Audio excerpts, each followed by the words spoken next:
sometimes it is just too much. So embarrassed. Am I just talking too much? I don't remember any of that. There's a lot I don't remember, too. Too much information? We say that after every one of these, I and for some know. reason, we're employed all the time. Too much, it's ruined. I can't believe we have a show. We might not tomorrow.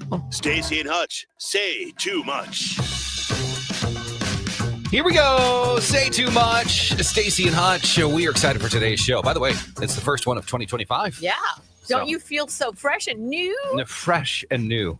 I do. How we all feel.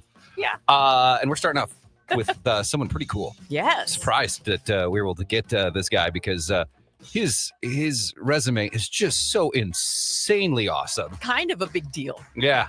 I don't know why he went on this show. I don't know either. Somebody didn't tell him. Toby's with us. Toby Gad. Hey, Toby. Hi. Hello. Thank you for having me. Oh, man. First off, cool background. I mean, if we all had a setup like you do, we'd all be just killing it in the studio like you are. This is in Studio City. Can you see the view? Oh, wow. And is that a pool? Oh, man. It is negative 30 right now. Negative Oh, 30 no. where we're at. Yeah. Well, listen, it's Minnesota. We chose to be here. How are you doing? First off, you're in LA, obviously. Are you doing okay? How's everything looking? Yeah, the last week has been absolutely horrendous. And we've been watching the fire tracker. And 10 miles to the west of us, it's the Palisades fire that is still burning. And a lot of my friends have lost their studios and their homes. Greg Wells has lost his incredible studio. He did the Wicked movie soundtrack. And wow. many of my friends and many of my daughter's friends, I think in her school, 50 families have lost their homes. Oh, that's terrible. Yeah, absolutely terrible. Is it something where people are trying to come together? They don't know what to do, where to go. And is news being passed around pretty frequently as to Yes. where people can go and shelter? Yeah, and we have donated a lot to the fire department. They are our heroes right now. That's like really when you need them to save what can be saved. Luckily, the winds, right now, there's no wind at all. It is very calm right now. Yeah. And it looks like there is one more day where the forecast predicts there could be Santa Ana winds coming in. Yesterday, they were forecast too and didn't happen, so we might be lucky. Well, we're thinking of you, of course, your family and everyone around you and all your friends. And of course, those firefighters and the police, everyone, National Guard, just Working so hard. And everyone's thinking of you. I mean, your Rams last night, what an emotional, as we're airing this, the LA Rams beat our Minnesota Vikings last night. I was almost glad for you because you needed a win. You needed a win. But the other cool thing is that everyone was thinking, all the fans in the stadium and everyone that could see the game. It was very emotional for what happened. And Rachel Platten, she sang the national anthem at the end. She just choked up. Beautiful. And it was a great rendition. So we're thinking of you. I know you have been busy. Yeah. Crazy busy the past not only couple of years, but your career really spans so many artists. And I know as we say these names, Selena Gomez, Demi Lovato, Madonna, Fergie, are you still kind of in awe when you hear the names that you've worked with and albums that you've worked on? Well, it came full circle. 2 years ago, I was a judge on German Idol, which is very similar to American Idol, but in Germany, and where I come from. And a lot of the contestants sang my songs. And I was like, oh my God, these songs mean something to them. Like my John Legend song, All of Me. And then they wanted to hear the stories of how John and I wrote the song and how Fergie and I wrote Big Girls Don't Cry and how the Madonna sessions went along. I had to tell all these stories over and over on German television. And I thought maybe I should re-record those songs now and start like with the rising stars of today. So I set out to do that in a project called Piano Diaries that I'm really excited about. So you're going to, have you already done another version of All of Me? Yes. And so we started with Big Girls Don't Cry, my Fergie song, and Victoria Justice sang it. And then Kelly Clarkson liked it so much that she invited us to her TV show and we performed it. Oh. And then we had interviews on KTLA and Good Day New York and so on. And then Universal Records lent me their artists to continue with like Skyscraper, my Demi Lovato song, and then Little Do You Know, I did with Kiki Palmer and Aloe Black. And All of Me, I recorded with Celine Sharma. And then If I Were a Boy, my Beyonce song, I recorded with Angelina Jordan. She's a rising 18-year-old star from Norway who is here on Universal Republic. She's an incredible artist. This is so exciting. I love that idea because I just think it's so fun to hear another take on it, especially if it was sung first by a man and then you hear it sung by a woman. I just think that's brilliant. Yeah, it's so funny when you A/B the original version with Beyonce and then you hear the new version with Angelina Jordan. She has more of an Amy Winehouse voice to it and really brings something new to the lyric and the expression of and the meaning of the song. Also, All of Me, I try to do the opposite of John Legend's soulful, big voice, and Selena Sharma has a breathy, beautiful, soft voice of today. Really, the perception of vocals has changed a lot thanks to Billie Eilish, who accustomed our ears to very soft singing and gentle and whispery and breathy and intimate.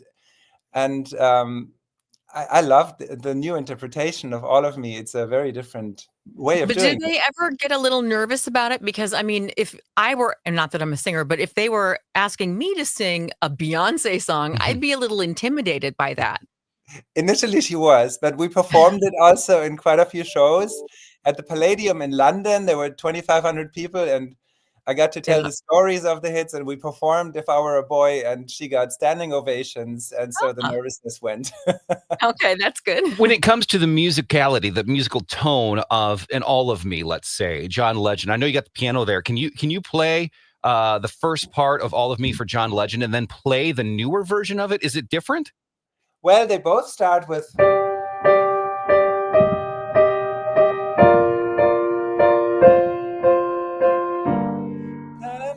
And so on. Yeah. But the one is now a female soft vocal, and John has this very strong, big, beautiful, soulful voice. When you're writing music, do you have an artist in mind, or is it the tones coming and then lyrics, or do you write for specific people? For me, songwriting is very autobiographical and authentic. I feel I'm more like the therapist. When an artist comes into the room, I want to know what's going on in their life and want to know what's their feeling of the day. And that usually turns into a song.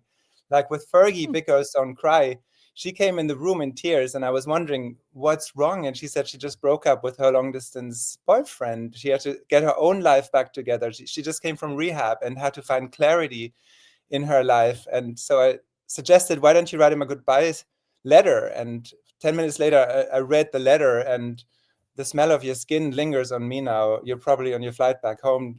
And like those words moved me so much. And then I thought, that's the verse. We need to do this. And came up with some chorus melodies, and the words just poured out of her. And then the title, Big Girls Don't Cry, I had it on a notepad where I had written down that title a while ago. And it just fit. And so these songs, like All of Me, was a song where John Legend came into this room and sat at this piano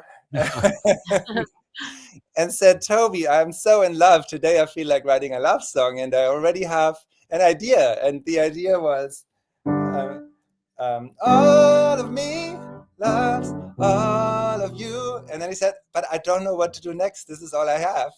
And then I thought of my wife, and I thought, love your curves and all your edges, all your perfect imperfections.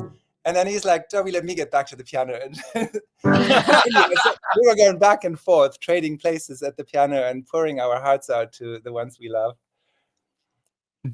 Do you find, especially with the Fergie song, a lot of pain, a lot of things that happen in artists' lives, especially pain, comes out to be something so beautiful and so crazy good? Is that common with artists in your writing?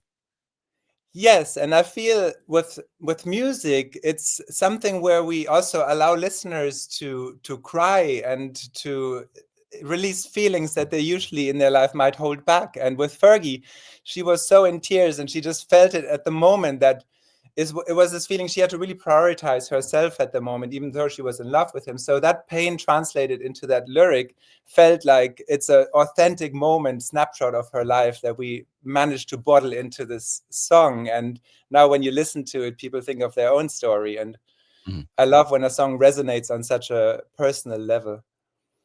When it comes to music in Germany, coming from Germany to here and going back and forth, obviously, what is the main difference with American music? Is it more widely accepted in Germany these days? And why do you think we don't see more influence from other countries in American music? I feel when I was a judge on German Idol, it was really funny because I loved the German artists who sang in German because I felt it was authentic. But most contestants wanted to sing in English, but it wasn't their mother tongue. So it never felt authentic. And when we got to the top 25 and we went to Italy into a villa where they had their Big Brother moment and they were dating around and everything, we had no German contestants left. They were all Germans who wanted to sing English. And I was a little disappointed because I was hoping to find an original. And the originals, I feel you need to grow up with this language. And that's why I only collaborate with people whose language is, where it's their mother tongue, where like Brits or Australians or Americans. And then I'm good with the melodies and the concept and the music and like putting the story together. But the fine tuning of the words, that's not my forte. Well, how do you find the artists that aren't real well known? I mean, do you ask other producers? Do you just scout them out somewhere? I mean, that's a really funny development because for the most part of my career, I was only looking at major labels. Who have they signed right now? Who are they excited about? Which album is closing right now? And tried to attach myself to these projects and write with those artists. And very recently, when I started the Piano Diaries project, I became really interested in independent artists who's self-release and who actually are successful without record labels. And nowadays, that's entirely possible. And so some of the artists are independent artists, like Celine Sharma, for instance, who not a lot of people know, but she's doing her thing in the UK and has an incredible voice. And TikTok was behind it; they helped. So I have a whole new admiration now for independent artists. Are you nervous about the TikTok ban possibly happening and what that could do for musicians? It's so funny. My 15-year-old daughter said this would actually be the best thing that could happen because then all the commercial interests and all the money pulls out of TikTok.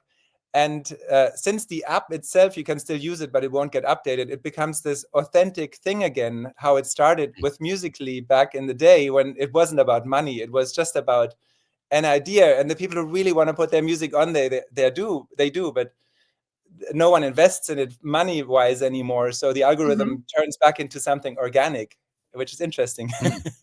That is interesting. Especially for a 15-year-old to figure that out. Your daughter is very smart. Yeah. Do you have something in your head right now? Are you constantly, we were talking with Charlie Puth quite a while ago, and he constantly just has music in his head. And sometimes it gets annoying because it just won't leave. Are you the same way when you write? You constantly have something, or you're sleeping and you wake up and you're like, I got to do this. Is there a tune always in your head? And there's always some lyrics, something that someone says, and I think, oh my God, I need to turn this into a song and I need to write it down. So yeah, I'm always on alert, and often in the middle of the night, I have to sneak out of the bed and go into the living room and quietly write down my thoughts. That's awesome. You know, I really appreciate you taking the time. Bad Valentine, that is the newest one that you've worked on. And when it comes to writing that song, kind of an original song with a newer artist, is it take more time to kind of finesse it as opposed to a veteran? Well, this was kind of my whole idea to start this Piano Diaries project with re-recording my greatest hits and now coming to the originals. And Bad Valentine is the first single of the originals where I'm finally daring to self-release an original record. And the incredible Angelina Jordan is singing it. I'm such a fan of her. She's 18 years old, and I feel she has like the voice of a decade, like one of these Amy Winehouse old voices. And she brings so much texture and beauty to the song. I began the song with Charlotte Jane in the UK and finished it with Angelina Jordan. And it's the anti-Valentine song. And we have Valentine coming up, and this is the worst nightmare. Like if a Valentine just stands you up and doesn't care. That's the song for Bad Valentine. Of all the hits you had, what's your favorite to play? At the moment, it's Bad Valentine. Is it really? Yeah. Yes, I love this song so much. We're going to be playing it here coming up in just a little bit. But man, we are so excited for you to have joined us. It's such an amazing songwriter. And it's nice to be working on kind of a passion project now, I assume. So congratulations with all the future success you have and all the past success. And be safe out there. I'm glad you are now. But please, we'll be thinking of you and the family. Thank you so much for having me. And yes, let's hope in Los Angeles we're going to have no more wind and the firefighters can finish their job because they're great at it. They are our heroes now. And it was really fun talking to you. You are a tolle geschlichten Danke. I think I said that right. Is that right? What was it? I don't even know what that is. Geschlichten? You're great stories. Great stories. Great stories. Thank you. Geschichten, tolle Geschichten. Vielen Dank. This is so funny. Yeah, it's not quite right, but you tried. And I got it. Great stories. Tolle? Tolle Geschichten. It's been 20 years. I don't know. No, that's pretty good. Tolle Geschichten. Vielen Dank. Oh, you're kind. I looked it up. Come on out to Minneapolis, and Staci will give you the German tour of Minneapolis. Sure. And come when it's a little warmer, though, man. Oh, I would love to. I would love to That'd take be you fun. up on that. Yes. Yeah, I hope look you us have up. some of the sunshine here as well. Future congratulations on Bad Valentine. We can't wait to play the anti-Valentine's Day song. Staci will be loving it. Yay! All right, there you go. Thanks. That's Toby Gad. Amazing songwriter. Nice guy. Yeah. What a cool guy. Super cool. It's just crazy how many songs he's written. I mean, if you look at his discography. He's got quite an impressive Fergie, list. Jessie J, Kelly Clarkson, John Legend, like we've mentioned. Madonna. Andrea Bocelli. I was dying to ask about Madonna. Selena. Yeah. I mean, it's just, we could have gone on forever with him. I know. He was really interesting. Josh Groban, Leona Lewis. I mean, he's awesome. Simple Plan. Remember Simple Plan? Yeah. So, I mean, he's just done so much. So thank him for coming out. What a sweet guy. To do this with us. Yes. And to take the time when I know his home is close to the fires. I know. So. Yeah. All right. There you go. That's cool. I don't know how we're going to go up from here. I know. Somebody fooled him and said something and he didn't understand it was us he was talking to. So our apologies, Gad. Yeah. Mr. Gad. Mr. Gad. All right. There you go. That's Staci Hutch. Say Too Much. We'll see you next time, guys. Bye.